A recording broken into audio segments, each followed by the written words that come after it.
This morning, I'm thrilled to sign the Secure America Act to immediately and fully fund যুক্তরাষ্ট্র না থাকলে Israel বলে কোনো দেশের অস্তিত্ব থাকবে না। G7 সম্মেলনে দাঁড়িয়ে খোশ মার্কিন প্রেসিডেন্ট ডোনাল্ড ট্রাম্পের এই একটি বক্তব্য কাঁপিয়ে দিয়েছে ইসরায়েলকে।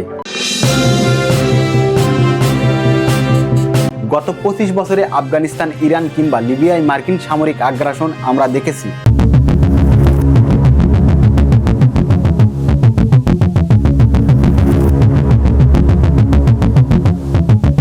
কিন্তু ইরানের মাটিতে আমেরিকার তৈরি করা যুদ্ধের পরিস্থিতি ছিল সম্পূর্ণ আলাদা। এটি কেবল একটি দেশের সরকার পরিবর্তনের লড়াই ছিল না, বরং এটি ছিল মধ্যপ্রাচ্যের মানচিত্র বদলে দেওয়ার এক মহাপরিকল্পনা। কিন্তু পরিহাসের বিষয় হলো হোয়াইট হাউসের বন্ধু ইসরায়েল। ডোনাল্ড ট্রাম্পই শেষ পর্যন্ত ভেঙে দিলেন ইসরায়েলি প্রধানমন্ত্রী বেনিয়ামিন নেতানিয়াহুর স্বপ্ন। কিভাবে ঘটল এই ভূ রাজনৈতিক বিপর্যয়?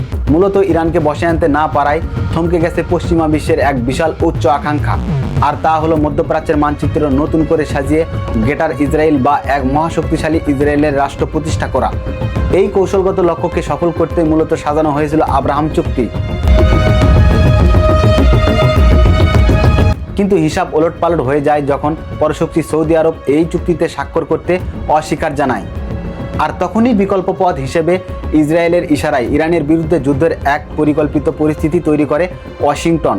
কিন্তু নেতানিয়াহু এটি ট্রাম্পের ফাঁদ হিসেবে পেতেছিল। নেতানিয়াহুর পাতা ফাঁদ থেকে শেষ পর্যন্ত ডোনাল্ড ট্রাম্পের জন্য এক ভয়াবহ বিপর্যয় ডেকে আনে। ইরানের সাথে এই উত্তেজনার জেরে বিশ্ববাজারে তেলের দাম হু হু করে বাড়তে থাকে।